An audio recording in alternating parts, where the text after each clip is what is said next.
کیا یہ لوگ زمین میں سیر نہیں کرتے، چلتے پھرتے نہیں ہیں؟ فَتَكُونَ لَهُمْ قُلُوبٌ يَعْقِلُونَ بِهَا، پھر ہوتے ان کے دل جن سے وہ تعقل کرتے، دل سے عقل، دل کے اندر عقل ہے. قلوب یعقلون بہا او آذان یسمعون بہا، یا کان جن سے وہ سنتے ہیں. فإنها لا تعمى الأبصار، اس لیے کہ اندھی یہ آنکھیں نہیں ہوتی، اندھا دل کی آنکھ اندھی ہو جاتی. ابو جہل کی یہ آنکھ تو اندھی نہیں تھی، وہ تو جمال و جلال مصطفی کا مشاہدہ نہیں کر سکا. ابو لہب کی تو یہ آنکھ نہیں تھی، وہ آنکھ کوئی اور آنکھ ہے. اب اسی کو دیکھیں مضامین دو کم سے کم قرآن مجید میں دو جگہ ضرور آتے ہیں. یہ میرا ایک نقطہ ہمیشہ سے ہے. یہ سورہ اعراف کی آیت ہے. ہم نے انسانوں اور جنوں میں سے بہت سے ایسے لوگ پیدا کر دیے ہیں جو جہنم ہی کا ایندھن ہے، پیدا ہی کیے اس کے لیے. اور ان کی کیفیت کیا ہے؟ لہم قلوب لا یفقہون بہا، ان کے پاس دل ہے لیکن تفقہ نہیں کرتے، غور نہیں کرتے، سوچتے نہیں. لہم قلوب لا یفقہون بہا وَلَهُمْ أَعْيُنٌ لَا يُبْصِرُونَ بِهَا، ان کی آنکھیں ہیں پر دیکھتے نہیں.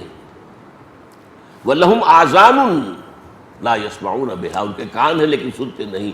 أُولَٰئِكَ كَالْأَنْعَامِ بَلْ هُمْ أَضَلُّ، وہ تو چوپایوں کے مانند ہیں بلکہ ان سے بھی گئے ہوئے ہیں. دیکھیے یہ آنکھیں میری بھی ہیں تو گدھے کی بھی ہیں، کتے کی بھی ہیں، گھوڑے کی بھی ہیں، بلی کی بھی ہیں.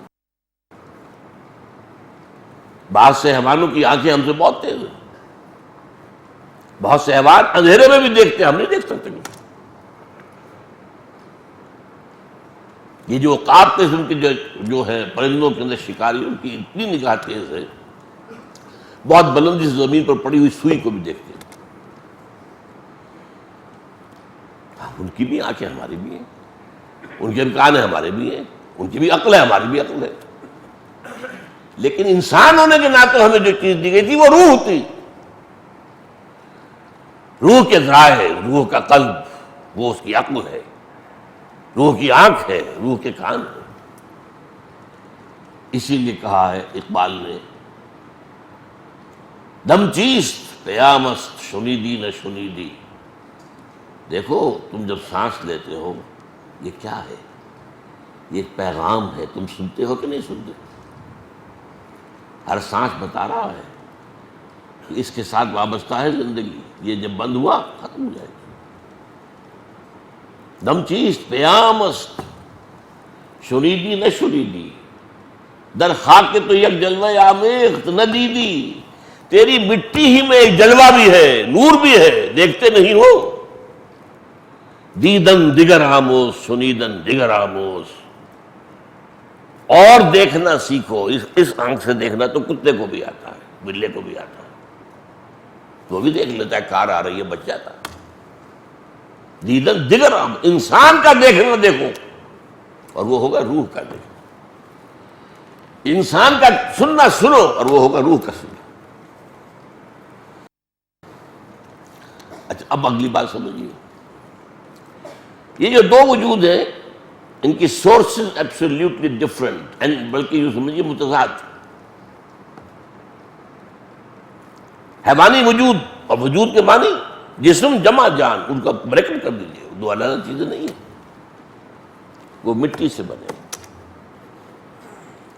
اور یہ وہ نقطہ ہے جو سائنس اور مذہب میں متفق علیہ ہے.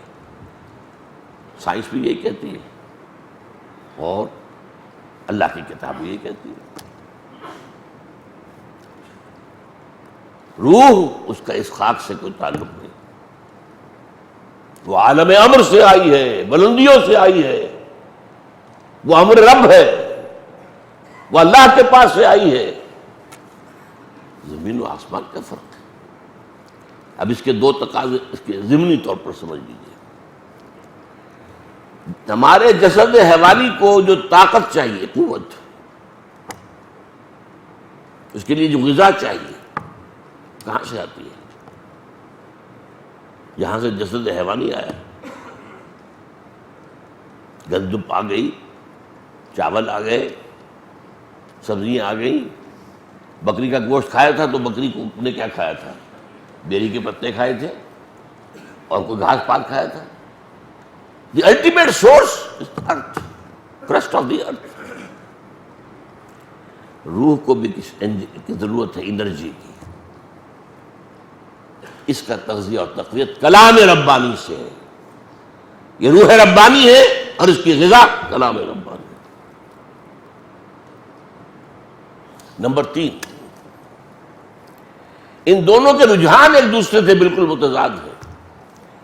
جسم جہاں سے ہے اسی کی طرف جھکنا چاہتا ہے۔ زمینی مفادات، زمینی لذتیں، عالم سفلی کی چیزیں، انہی میں مگن، انہی کے اندر مگن، انہی کی طلب میں زندگی ہے، انہی میں بھاگ دوڑ ہے۔ روح کا رجحان اللہ کی طرف ہے۔ وہ جو ہم نے آیت پڑھی روزے اور رمضان کے ذکر میں، وَإِذَا سَأَلَكَ عِبَادِي عَنِّي فَإِنِّي قَرِيبٌ، آپ سوچتے رہیے کہ آخر یہ سادھو لوگ کیا کرتے تھے جا کر کئی سال تک برف سے ڈھکی ہوئی چوٹیوں پہ، یہ تپسیا کائے کے لیے کرتے تھے؟ ہمارے ہاں بھی اولیاء اللہ نے، صوفیاء نے بڑی بڑی ریاضتیں کی، بہت بڑی بڑی ریاضتیں۔ کس کی تلاش میں؟ اللہ کا قرب تلاش کرنے کے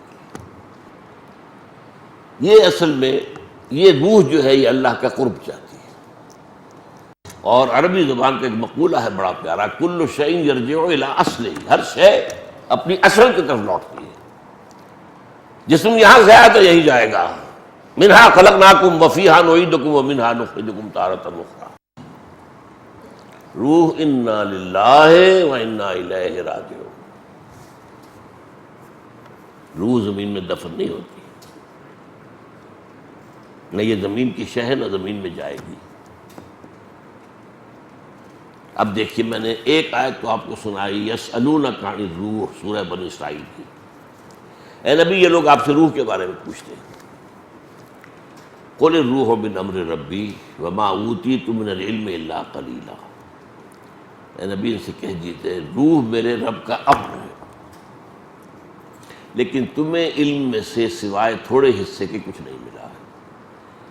تمہارے لیے خاص طور پر ان بحثوں میں الجھنا صحیح نہیں ہے۔ یہ بات سمجھ لیجئے، یہ ابدی قاعدہ نہیں ہے۔ قرآن مجید کا اولین مخاطب جو طبقہ تھا، جو قوم تھی، وہ فلسفی نہیں تھی، وہ پڑھی لکھی نہیں تھی، وہ تو امی، ان پڑھ، کوئی کتاب نہیں تھی ان کے پاس۔ ان کو اس طرح کے جھمیلوں میں قرآن نے ڈالا ہی نہیں، ان گہرائیوں کی طرف۔ اب جیسے کہ ایک آیت ہے سورہ حدید کی، هو الاول والآخر والظاہر والباطن، سوچتے رہیے۔ امام راضی کھڑا ہوا ہے، معلوم ہوتا ہے کہ سخت دہشت زدہ ہے، دہشت زدہ ہے، ہیبت زدہ ہے۔ اعلم ان ھذا المقام مقام غامض عمیق مہیب، جان لو یہ مقام ہوشیار کہ رہ بردم تیز قدم را، ہوشیار ہو جاؤ کہ اس وقت تمہارا قدم جو ہے تلوار کی دھار پر ہے۔ یہ آیت وہ ہے،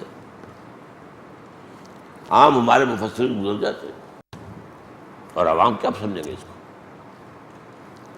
تو یہ بات سمجھ لیجئے کہ روح ہے، لیکن اس کی تفسیر قرآن نے نہیں بتائی۔ البتہ وہ اشارات ہیں، سوچنے والوں کے لیے ہے۔ سب سے پہلا اشارہ کیا ہے؟ اس روح انسانی کو اللہ نے اپنی ذات سے منسوب کیا۔ اس سے بڑی بات کیا ہوگی؟ دو آیتیں میں نے آپ کو سنائی ہیں، سورہ حجر 14ویں پارے میں، اور سورہ صاد 23ویں پارے میں۔ وَإِذْ قَالَ رَبُّكَ لِلْمَلَائِكَةِ إِنِّي خَالِقٌ بَشَرًا مِنْ صَلْصَالٍ مِنْ حَمَإٍ مَسْنُونٍ۔